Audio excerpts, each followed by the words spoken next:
So, because reading is difficult and a lot of people don't do it, I thought I'd read through this news post today that Jagex put out that is telling us all sorts of lovely game jam projects that the lovely JMods are working on. What these are essentially, they get like a week or a couple of days every now and then just to do whatever they want to, whatever they feel passionate about. And, well, as we will see, the JMods are very passionate about certain things. So I thought I'd go through the cool stuff that they have been working on. And just disclaimer, none of this is guaranteed to come into the game. And as ready as it may look, it does require, extensive testing, QA, all sorts of stuff like that. So, don't expect it soon. But generally, game jam stuff, if it is to make it into the game, normally takes at least a few months. So, don't hold your breath just yet, but it's something to look forward to. So first up, we have the wonderful Mod Black Witch, and she has been working on some amazing graphical redesigns of various dungeons. You've got Varrock Sewers, your Edgeville dungeon, and Polnivenich dungeon. And look at the before and after, like, oh my goodness. Like, she is just absolutely smashing. Like, look at this. Especially like these ones, like look at the like the night and day for the smoke dungeon right there. It's crazy. But yeah, like really cool. Like, as you can see, it looks absolutely stunning. Like, honestly, can they just like give Black Witch like run of the mill over the entire game? Because I swear it'd be so good. But yeah, those are Mod Black Witch's projects that she has been working on. Obviously, it does look fairly finished, but remember, there's a lot of QA stuff still to do. Because that can involve, potentially, game tiles may have been made inaccessible by accident. So stuff like that, they want to check like all of the tiles and make sure everything is working as it should. Obviously, all the interactions with every single piece of content in that area has to be checked as well. So it does take a while. It does take a while, but look at it. Look at it. Oh, glorious. Underground pass there as well at the bottom. Like, it looks so nice, doesn't it? So nice. And then after that, we have Mod Ramen, who has been up to mischief on the Master Completionist cape. And as you can see by the picture, at some point, potentially, hopefully, we will be able to change the particle color on the Master Max Completionist capes. This does kind of require, 120 all, and it requires a Completionist cape. But you know what? If you've done all that, I think you deserve to have a recolor. So look at that. You can make capes however you want to. So it looks really nice. I think the only one you can't do is you can't get like a trim color, like what the trimmed cape would look like. That's the one that is forbidden, but everything else is fair game.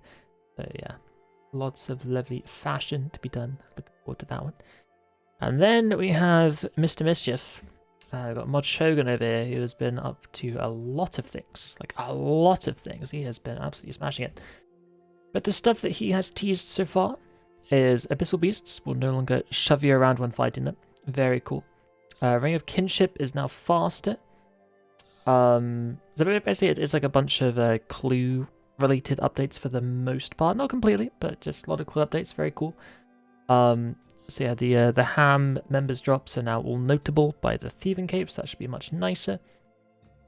You can fast travel through the dense forests in the Elflands. Basically, he's put in a left click where you click on the dense trees and you get taken all the way through them in one click. It's like a fade to black, and then you just appear on the other side. So it saves you a lot of time. Very cool. Big fan of that. They also have added puzzle and knot skips in elite caskets. So that's cool. People have been wanting slightly more rewards from elites, and that is a good way to buff it. And then we get onto the PVM stuff. We have the Archglacial's minions now spawn slightly further back, which I don't know how much difference that makes, but hopefully it'll be all okay. Then the really interesting part, well, some of the interesting parts, is the minions will no longer spawn earlier.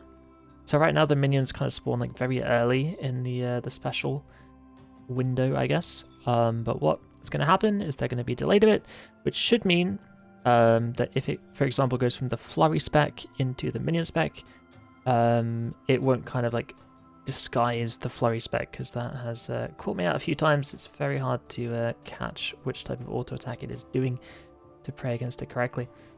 And other than that, you know those yellow balls from the minions? Those yellow balls. Those yellow balls are a menace, aren't they? An absolute menace.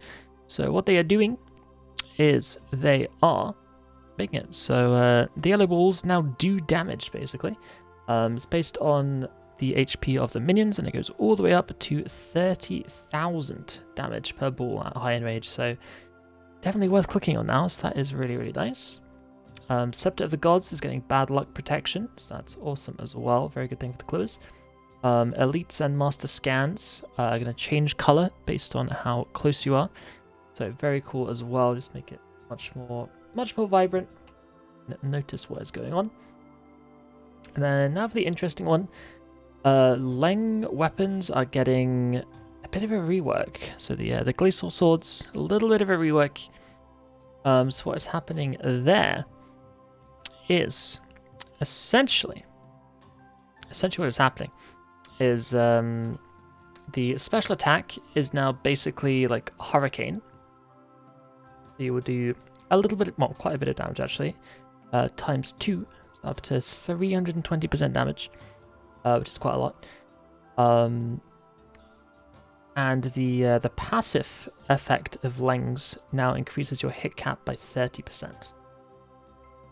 So right now, using the Leng spec, you do not need a target, but using the spec increases your hit cap by the 30%. But now it's just simply wearing the weapons will increase your hit cap by 30%, which is kind of interesting. The only problem with that is that sometimes you want to use some two-handed abilities, and having them not benefit from that increased hit cap does sound a little bit annoying. But I think overall it's probably a decent change. They do need a bit of love, the melee stuff, so that's kind of interesting.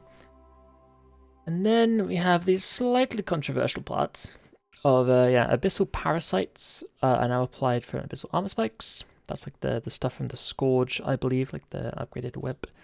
And then abyssal parasites now only spread to other enemies if the Scourge is equipped. You've got to be wearing that Scourge in order to get the benefit of that. And now the parasites stack up to 100. They deal less damage per stack, but they last longer. So they last an extra 10 seconds, which would be a fair bit nicer for a lot of bosses. And then the scary part, if you are quite a high tier PVMer, is the Abyssal Scourge now has a 9-second charge period. So right now, a strat that people like to do, especially on the poisonable bosses, is they get all their Bic stacks from their Bic arrows, and then every now and then you switch to the Abyssal Scourge and you cast Dismember. And what that will do is it will do an entire Dismember, which is quite a lot of hits. But also, for every Dismember hit, it will also give you a bit of the Abyssal Parasites. And I believe all those Parasite stacks, when they proc their damage, can actually proc poison as well. So it's very, very potent. But yeah, this change will kind of kill that strategy for the most part. So is it a good thing? Is it a bad thing? I don't know. I'm not entirely sure. But it should be interesting to play with, I guess. But yeah, I'll have to see what happens there. It's obviously quite hard to judge changes just by reading them. I think having to play with them is always my preferred option. Either they're just gifs there of Shogun's shenanigans. So that is all good. And then we have Mod Stew doing some quest requirement cleanups. He is rather good at his questing stuff, isn't he? But essentially, he's condensing requirements, making it look a bit nicer by the looks of things as well. Just making it really, really readable, and yeah, good stuff. Really good if you're working your way through the quests. Then Mod Sponge, up to a lot of mischief. He's a bit suspicious, isn't he? Got a new necklace with a blue jewelry thing. A blue gem. I don't know. But he's up to some kind of mischief. It's probably So the leading theory right now is that, you know how we have an amulet of strength, amulet of magic, stuff like that. What if this is the amulet of necromancy? So maybe like a, you know, low to mid-level amulet that people can use with necromancy to get a nice damage buff. Maybe even a special effect, who knows? But that's the theory, but nobody knows.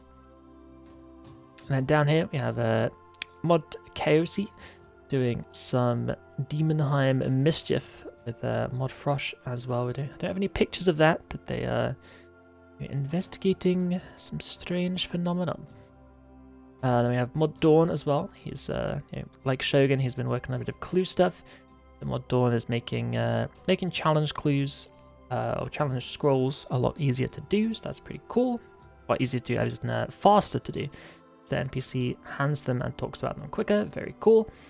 And then Mod Breezy down here, he is up to mischief as well, changing aura icons just to make them a bit more readable.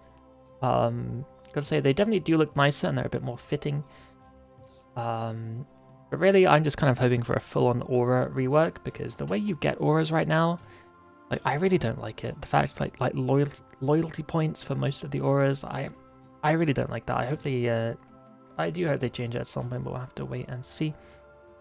And we have Mod Dragon over here. He has been up to lots of mischief as well, with changing the starting armor for different combat styles. And I did see an interesting thread on Reddit today. Don't know if it's true or not, but this character model, quite the same as we have right now, I don't think. So either it's just a test rig, or maybe they are doing a little bit of character rework after all. I don't know, but clothes look very cool. Obviously no color just yet, but the shape is all there, and it's looking wonderful. Good stuff, Mod Dragon. And then down here we have not some gnomes, but some gnoblins.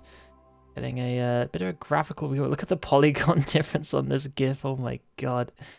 Like PlayStation 1 into PlayStation 5, basically. Other consoles are available. But yeah, making some gnoblins that look pretty spooky. Words difficult sometimes. But good stuff. And we've got Mod Forza, Melka, and Lible working on a new players guild, which is currently placeholdered in Camelot rather. But this could go anywhere. They're just using Camelot as a placeholder for their tests. Yeah, it's a nice little new players guild, just to have a good little hub and find out what's going on and what you can do. Another interesting one down here is Mod Camel, Abe, Fowl, and Rain. They're going for the a 4th Rex Matriarch. You guys recognize that skeleton? That's right, that's the one from the one that you hand in your bone fragments on Anachronia when you're doing archaeology there. The Roar of Osseous. So maybe we will be fighting Osseous, who knows? But this does worry me slightly in my little Iron Man self, because what if they do another ring where you require 10 of the Diagonal King rings? Oh my god, please no. But yeah, just like a standard one-off drop, that would be amazing. So just please no 10 rings. Like, I think we've had enough of that, so please no more. But it looks cool though. Hopefully it should be good fun. And then this, oh guys, Mod Alex, yeah, Mod Alex, amazing stuff. So this is the is the Necromancer's Tower. Not very towery, is it? Not very towery at all, but look what they've done. Look what they've done. Look at this. Oh, wow. Like that looks amazing. So great stuff by Mod Alex. Hopefully we get to see that one, because that does look phenomenal, doesn't it? Yeah, hopefully that makes it to the game. It just looks, it's so pretty. Like, I swear, the graphics team, they're doing so good. Everything just looks so lovely. Yeah, awesome stuff. But that is the game jam done. That is all the projects that we have seen. There is apparently more under the hood in the background that people are working on as well, but we'll have to wait a bit longer for those, I guess. But yeah, either way, hopefully we get to see some, if not all of these in the game at some point. Remember, it does take several months and a lot of testing, even if it does look basically ready. There is a lot that can still go wrong. They've got to make sure that it doesn't. basically. So yeah, there you go. Hopefully you enjoyed this little run through of the Game Jam projects. It's very exciting. All looks awesome. And yeah, thank you so much for watching. And I will see you again in the future.